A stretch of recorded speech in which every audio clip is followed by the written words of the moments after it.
കോതമംഗലത്ത് വീട്ടമ്മയെ തലയ്ക്കടിയേറ്റ് കൊല്ലപ്പെട്ട നിലയിൽ കണ്ടെത്തി. കള്ളാട് ചെങ്ങമനാട് ഏലിയാസിന്റെ ഭാര്യ സാറാമ്മയാണ് ദുരൂഹ സാഹചര്യത്തിൽ കൊല്ലപ്പെട്ടത്. അസ്വാഭാവികമായ ഈ മരണത്തെക്കുറിച്ച് സമഗ്രമായി പോലീസ് അന്വേഷണം നടത്തുന്നുണ്ടെന്ന് കോതമംഗലം MLA ആന്റണി ജോൺ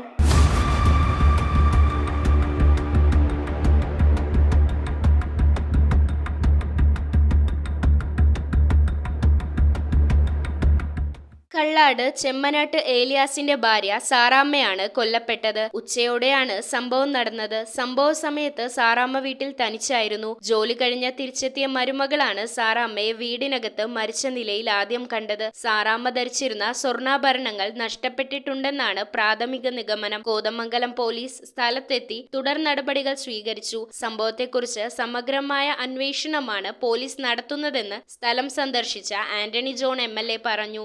ഇപ്പോൾ നമ്മൾ മനസ്സിലാക്കുന്നത് ഭക്ഷണം കഴിച്ചുകൊണ്ട് ഡൈനിങ് ടേബിളിൽ അടുത്ത് കസേരയിൽ ഇരുന്ന വ്യക്തിയെയാണ് മോഷണ ഉദ്ദേശം വെച്ചുകൊണ്ട് ആക്രമിച്ച് ആ ഒരു കാണുമ്പോൾ ഏതാണ്ടൊരു വലിയ ഇരുമ്പോ അല്ലെങ്കിൽ അത്തരത്തിൽ ഏതെങ്കിലും കനമുള്ള ആയുധങ്ങൾ ഉപയോഗിച്ചുകൊണ്ടുള്ള ശക്തമായ അടിയും അതിൻ്റെ തുടർച്ചയിൽ വീണ് വലിയ ബ്ലഡിൽ കുളിച്ച് കിടക്കുന്ന ഒരു കാഴ്ചയാണ് ഇപ്പോൾ നമുക്ക് കാണാൻ കഴിയുന്നത്.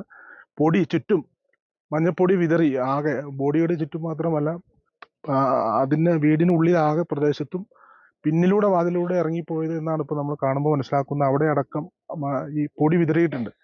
അതോടൊപ്പം തന്നെ ബോഡിയിൽ മനസ്സിലാക്കുന്നത് 4 വളകളും ഒരു സ്വർണ്ണമാലയും ബോഡിയിൽ നിന്ന് നഷ്ടപ്പെട്ടു എന്നാണ് മനസ്സിലാക്കുന്നത്. അപ്പോൾ അതേ സംബന്ധിച്ച് കൂടുതൽ പരിശോധന ഇപ്പോൾ പോലീസ് നടത്തിക്കൊണ്ടിരിക്കുകയാണ്. News bureau, Kothamangalam. Wood, modular, interior, steel, sofas എന്നീ ഫർണിച്ചറുകൾ ഒറ്റ ഫാക്ടറിയിൽ ഉൽപ്പാദിപ്പിക്കുന്ന ഏക സ്ഥാപനം. ആർക്കിടെക്ചറൽ ആൻഡ് ട്രഡീഷണൽ ഡിസൈൻസ് ആവശ്യാനുസരണം നിർമ്മിച്ചു കൊടുക്കുന്നു. നിങ്ങളുടെ സ്വപ്ന ഭവനം ഒരു സ്റ്റേറ്റ് ഓഫ് ആർട്ടാക്കുവാൻ വിശ്വസ്തയോടെ എന്നും നിങ്ങളോടൊപ്പം. ഇറമ്പത്ത് ഇറ ഫർണിച്ചർ, കോട്ടപ്പടി, കോതമംഗലം. ഇനി കൂത്താട്ടുകുളത്ത്.